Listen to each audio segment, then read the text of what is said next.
Bismillahirrahmanirrahim. Assalamualaikum warahmatullahi wabarakatuh. Senang sekali pada kesempatan kali ini di video ini Bapak bisa bertemu kembali dengan kalian untuk mata pelajaran pemrograman web. Nah, pada kesempatan kali ini kita akan membahas tentang HTML ya. Sebagaimana pada video sebelumnya untuk pemrograman web sudah Bapak bahas sekilas tentang pengenalan HTML juga sejarah HTML ya. Baik, langsung saja ke materi. Nah, ini sampai sini ya materi kita kemarin sampai W3C ya, di mana ini sebuah konsorsium yang mengatur tentang bagaimana browser-browser itu memiliki kesepakatan untuk membaca kode-kode yang sama ya, mengartikan, mempresentasikan, merepresentasikan kode-kode di mana apa yang ditulis oleh semua programmer di seluruh dunia itu bisa sama ya. Jadi yang diatur oleh W3C ini adalah ini ya, browser. Jadi semua browser ini mengacu pada apa yang diatur oleh WTC ya. W3C, sorry. Jadi produknya mereka adalah web browser ya, seperti contohnya Safari, Mozilla Firefox, kemudian Google Chrome, Opera, Internet Explorer, dan lain-lain ya. Masih banyak sebetulnya web browser, ini hanya yang populer saja yang Bapak sebutkan. Nah, HTML ini apa sih fungsinya ya? Sebetulnya HTML ini tidak berdiri sendiri. HTML ini juga didukung oleh CSS dan bahasa pemrograman, di mana mereka satu kesatuan untuk membuat sebuah website ya. Baik, contohnya ya, contohnya seperti ini Facebook. Nah, apa saja mungkin kalian bertanya ya perubahan signifikan dari teknologi HTML, CSS ataupun bahasa pemrograman, khususnya dalam segi tampilan HTML dan CSS. Ini contoh Facebook ketika pertama launching ya, ketika pertama dibuat, contohnya seperti ini, namanya masih The Facebook. Waktu itu kalau Bapak baca di sejarahnya, ada filmnya juga ya, hanya untuk Harvard University ya. Jadi dibuatnya oleh si Mark Zuckerberg sama temannya Eduardo Severin. Itu mereka hanya membuat khusus untuk sekolahnya saja, untuk kampusnya saja, untuk universitasnya saja. Kemudian berevolusi tampilannya menjadi seperti ini. Ini Bapak ngambil sampel akunnya pembuat Facebook ya, Mark Zuckerberg. Kemudian dia berevolusi lagi tampilannya seperti ini, terus ada perubahan seperti ini ya. Yang terakhir sebetulnya ada perubahan lagi Facebook, cuman waktu Bapak bikin presentasi ini baru sampai sini ya. Oke, ke kerangka HTML. Materi ini bisa kalian lihat atau kalian akses di website ini ya. Di website pemrograman web, kalian tinggal klik HTML ini. Jangan diklik yang submenunya, kalian klik saja yang menunya ya, yang paling atasnya HTML. Nah, akan tampil seperti ini. Ya. Ini sebetulnya materi yang sudah Bapak jelaskan kemarin. Ya, sampai yang si Tim Berners-Lee. Nah, untuk materi kali ini langsung ke submenu yang pertama, struktur HTML. Nah, ini akan kita bahas untuk pertemuan kali ini ya. Oke, Bapak kembalikan ke slide. Kalian bisa lihat ini materinya. Oke. Kembali ke slide-nya, kerangka HTML. Ini adalah kerangka HTML di mana kita akan menuliskan HTML itu dengan kerangka seperti ini ya, yaitu dengan tag ya. Bapak bahas di video sebelumnya, kita akan sering menggunakan istilah tag. Apa itu tag? Tag itu adalah yang ada di dalam kurung siku ini. Nah, kurung siku ini setiap kurung siku ya kita sebut tag. Nah, tag ini nanti ada tag yang berpasangan, ada pembuka dan penutupnya, juga ada tag yang single ya, yang sendirian ya, nggak ada pasangannya. Jadi hanya satu tag. Nanti akan kita bahas mungkin banyak contohnya ya. Untuk sementara, nah ini tag doc type ini tag yang single, nggak ada pasangannya. Kalau tag HTML, nah kalian perhatikan, ada tag HTML, ada tag head ya. Ini Bapak bahas kerangkanya saja. Syarat untuk membuat HTML itu kita harus membuat, pertama ada tag HTML ini tag HTML pembuka, ini tag HTML penutupnya ya. Kemudian di dalam tag HTML, Bapak sebutnya di dalam ya, di dalam tag HTML itu ada tag head, kepalanya, dan body, badannya ya, ada kepalanya dan badannya. Tag head berpasangan, ini pembukanya, yang ini penutupnya. Lalu body juga berpasangan, ini tag body pembuka, ini tag body penutup. Kemudian di dalam tag head biasanya ada title atau judul ya, seperti ini. Ini tag title pembuka, ini tag title penutup. Baik, kita lanjutkan. Nah, tag HTML ya. Tag HTML bentuknya seperti ini. Pertama, kalian opsional saja, ini tidak wajib, kalian tidak menulisnya juga tidak apa-apa, tapi alangkah baiknya kalau kita menulis doc type-nya agar dibaca oleh browser. Dokumen ini adalah dokumen HTML. Nah, yang kita tulis doc type pertama, yang kedua kita tulis tag HTML-nya, tag pembuka dan penutupnya. Nanti Bapak contohkan seperti apa cara codingnya. Di dalam tag HTML ada dua tag utama. Yang pertama tag head, yang kedua tag body ya. Dalam HTML itu ada dua tag utama. Yang pertama tag head, yang di dalamnya biasanya wajib kita menuliskan tag title. Nah, nanti fungsinya seperti apa kita coba saat coding. Lalu di bawah tag head ada tag body. Ya, sudah selesai seperti ini struktur dasarnya. Kita akan coba sebelum coba ke codingnya. Kemarin ada pertanyaan dari Resa kelas 11 ya. Dia bertanya software apa untuk membuat sebuah website, juga bagaimana cara buat website itu Pak, katanya ya. Oke, Bapak jawab, untuk membuat sebuah website kalian sebetulnya cukup memiliki software text editor. Apa itu software text editor? Software text editor itu contohnya Notepad ya, yang ada di, kalau kalian pakai Windows, yang secara default atau secara asli terinstall di Windows, kalian nggak perlu install apa-apa lagi, itu Notepad. Dengan Notepad saja kita cukup sebetulnya membuat sebuah website. Oke, Bapak contohkan dulu dengan Notepad, lalu kita coba buka Notepad-nya itu dengan Mozilla Firefox ya. Oke, kita coba dulu. Nah, Bapak sudah sediakan sebuah Notepad di sini. Kita tulis di dalam Notepad ini tag dasar HTML ya.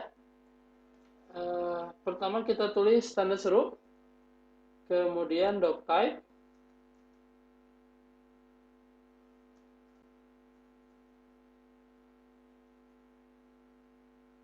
seperti ini ya, doctype HTML, kita tutup tagnya ya. Nah, sama kan? Kemudian di bawahnya kita tulis tag HTML, HTML. Ini tag pembukanya, kita tulis dulu tag penutupnya. Nah, tag pembuka dan penutup biasanya bedanya ada tanda slash atau garis miring ya. Ini tag HTML-nya. Kemudian di bawah tag HTML ada dua tag utama, yaitu head kemudian tag tutupnya ya, head.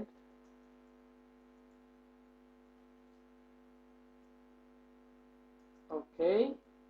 Di dalam tag head ada tag title. Oke. Penutupnya. Nah, di bawah tag body. Body. Oke. Ini tag penutupnya. Oke, selesai. Ini isinya. Kemudian title-nya Bapak isi. Title itu judul halamannya ya. Misalkan Bapak isi pemrograman web. Pemrograman web. Baik. Di bodinya Bapak tulis seperti ini saja. Misalkan hello SMK Muhammadiyah Tarogong Kidul ya. Nah, seperti ini saja Bapak tulisnya. Nah, hanya saja untuk menyimpannya, kalian tidak bisa simpan begitu saja. Kalian harus menentukan ekstensinya. Ekstensi itu format filenya. Untuk HTML, format filenya .html ya. Jadi, save-nya file. Kita save ya. Kita save di D saja, Bapak nyimpennya di D. Nah, kalian harus atur ininya. Ini format asli Notepad itu TXT. Jadi kalau kalian misalkan kasih nama dengan nama Bapak misalkan ya, Budi. Jadi kalau kita simpan langsung, nah Bapak simpan seperti ini. Kita tulis hello saja ya. Hello, hello, lalu Bapak save, nanti tersimpannya hello.txt. Nah, bukan seperti itu yang kita harapkan. Agar bisa terbaca di website, kalian harus pilih tipenya all file. Kemudian kalian tulis hello dot atau titik ya, titik HTML. Oke, kita simpan saja, save. Ya, sudah tersimpan. Nah, kita lihat di website ya. Kita buka di website. Bapak buka dulu, Bapak simpan di D tadi. Oke, ini filenya hello. Bapak klik kanan, open with. Nah, kita buka di Mozilla Firefox ya. Kita coba apa sih hasilnya seperti apa. Oke, nah terbuka ya. Nah, kita bandingkan dengan teksnya ya. Di dalam teksnya kita lihat title itu menjadi judul di sini. Title-nya adalah pemrograman web. Nah, sama ya, di sini juga tertulis pemrograman web. Kemudian di dalam bodinya itu tertulis hello SMK Muhammadiyah Tarogong Kidul. Nah, jadi tampilannya seperti ini kurang lebih. Ini paling dasar, paling simpel dan sederhana. Jadi kita sebetulnya sudah bisa membuat website dengan hanya Notepad saja cukup ya.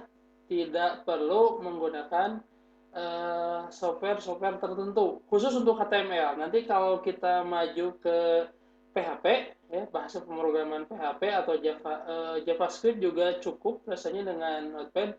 Kalau ke PHP kita memerlukan software untuk menjadikan komputer kita server. Untuk sementara cukup dengan Notepad saja. Namun untuk membuat dengan Notepad menurut Bapak agak lama kalau kalian mengerjakan dengan Notepad. Nah, maka Bapak kenalkan kalian dengan sebuah software yang sering Bapak gunakan ya. Text editor khusus untuk seorang programmer. Namanya adalah Sublime Text ya. Nah, Bapak buka Sublime Text. Oke, seperti ini tampilannya. Ya, ini tampilan Sublime Text. Nah, terus ya. Bapak buat file baru misalkan new file. Oke. Bapak coba kerjakan dengan Sublime Text persis seperti yang tadi ya. Apa bedanya dengan menggunakan Notepad? Bedanya Sublime Text ini akan membuat pekerjaan kalian lebih cepat dan lebih efektif ya. Juga secara tampilan teksnya akan berwarna-warni sehingga memudahkan seorang programmer untuk menulis sebuah baris-baris kode program. Oke, kita coba. Misalkan Bapak tulis persis yang seperti tadi ya. Bapak save dulu. Bapak save di D ya. Bapak save di D. Bapak beri nama hello 2 misalkan gitu ya. Alfile.html. Oke, Bapak save. Ya, sudah di save. Nah, tinggal kita tulis. Bedanya, kalau tadi Bapak harus tulis manual satu persatu, di sini Bapak cukup tulis tag-nya A. Nah, maka ada bantuan tag HTML. Kalau Bapak klik atau Bapak enter, nah sudah dituliskan. Jadi lebih cepat ya. Misalkan Bapak tulis di sini pemrograman web. Bapak samakan saja ya. Pemrograman web.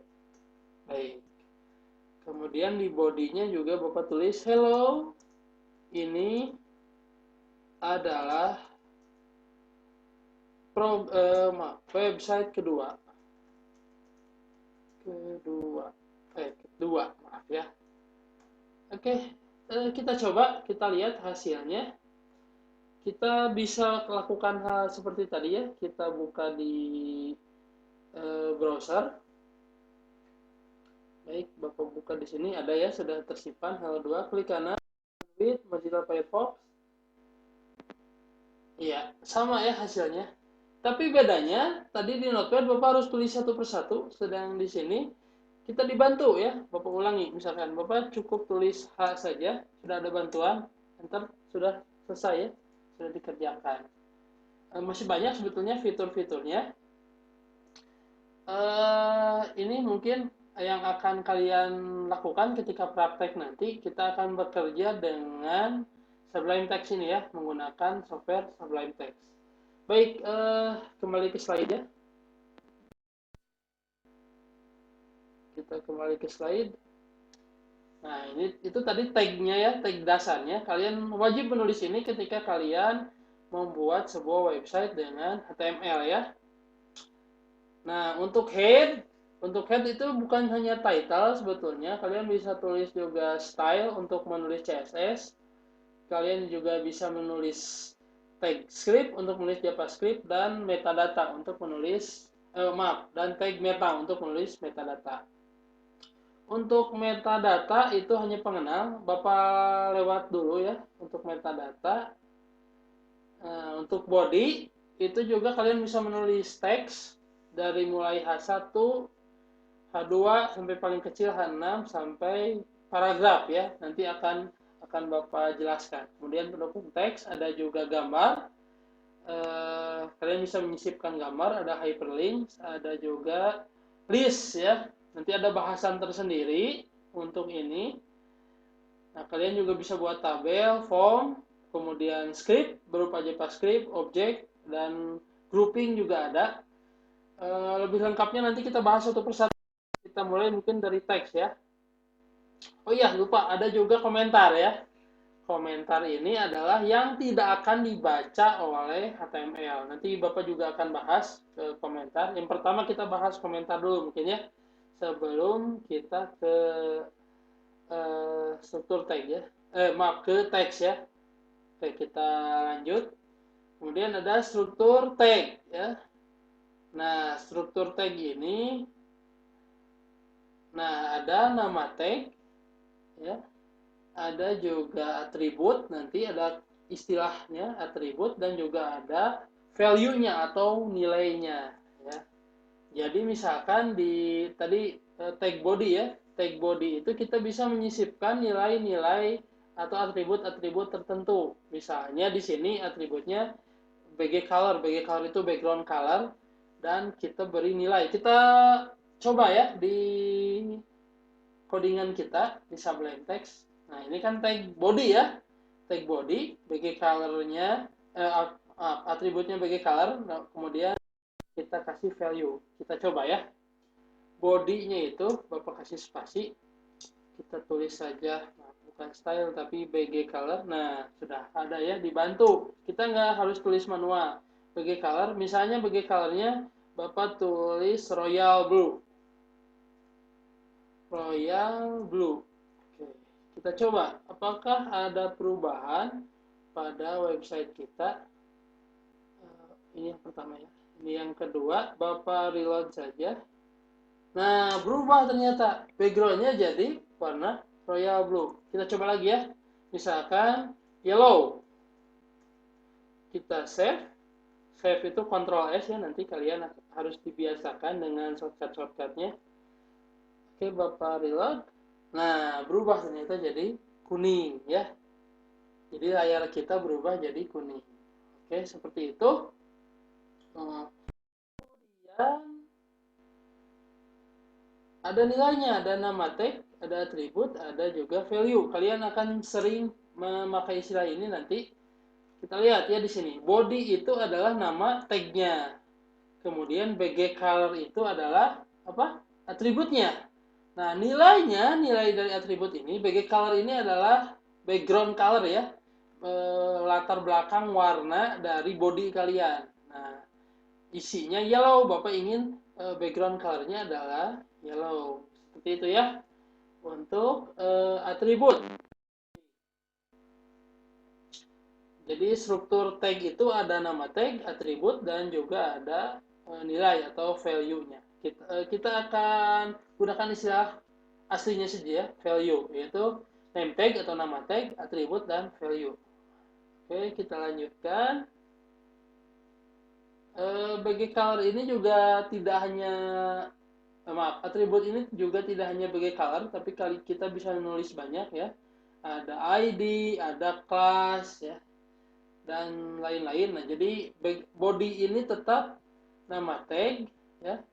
Kemudian BG color, ID, dan class ini atributnya. Kemudian light blue itu adalah value untuk BG color, my ID adalah value untuk ID, dan my class adalah value untuk class. Mudah-mudahan kalian paham ya. Kalau tidak paham nanti silakan kalian tanyakan di kolom komentar. Ada juga istilah atribut global, jadi atribut yang biasanya selalu ada ya, biasanya selalu digunakan. Ini ya, ada access key, kelas, dan lain-lain. Bapak tidak terlalu bahas dulu untuk saat ini. Lebih lengkapnya materinya kalian bisa akses di www.w3school.com/tag ya. Kalian bisa catat alamatnya, kalian coba. Ada apa aja sih tag itu sebetulnya ya.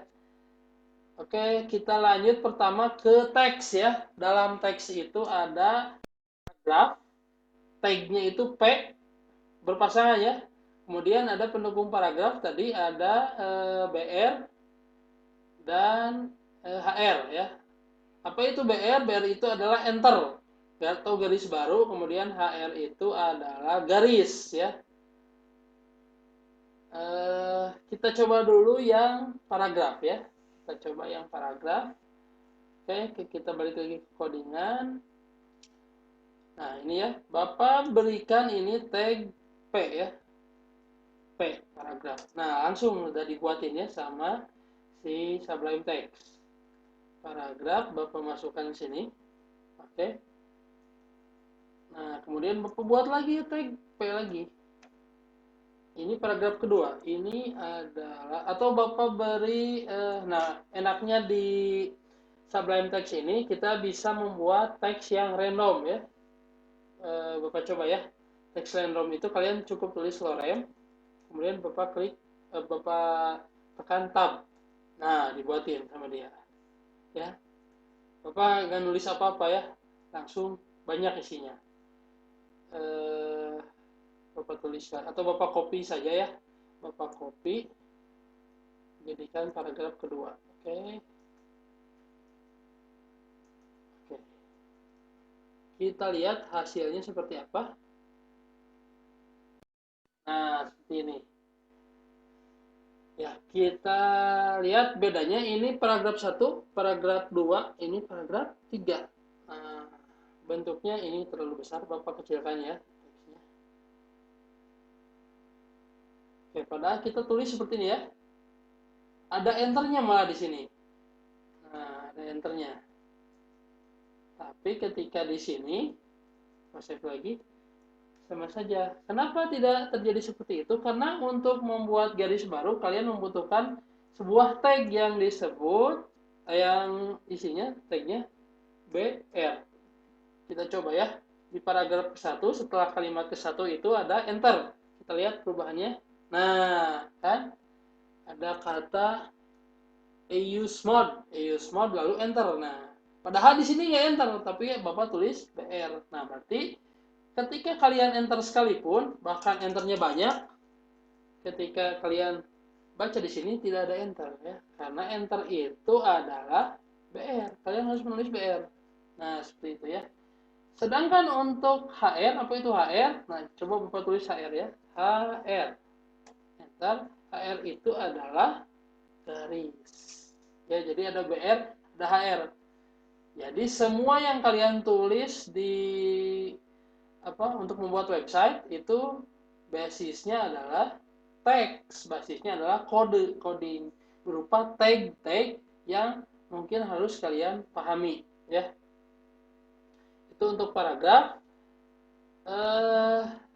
paragraf P, BR, dan HR. Untuk pendukung paragraf ini, nah maaf, kalau dulu ada untuk mempertebal itu ada bold, untuk huruf miring itu italic, dan untuk garis bawah itu ada underline ya, atau tag B, tag I, dan tag U. Tapi ini di HTML terbaru disarankan tidak digunakan karena tidak semua browser sekarang bisa membaca tag-tag itu ya. Nah, maka yang kita gunakan adalah strong untuk huruf tebal dan M untuk huruf miring. Kita coba ya. Kita coba di codingan kita. Ini terlalu banyak ya. Bapak ulang saja, Bapak buat jadi 2 paragraf ya. Oke. Bapak buat jadi 2 paragraf.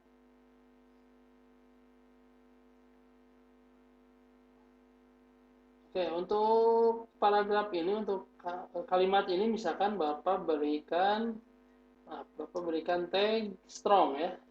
Nah, ada kan strong, lalu Bapak isi pindahkan ke sini. Kita lihat ya, kalau strong itu harusnya jadi,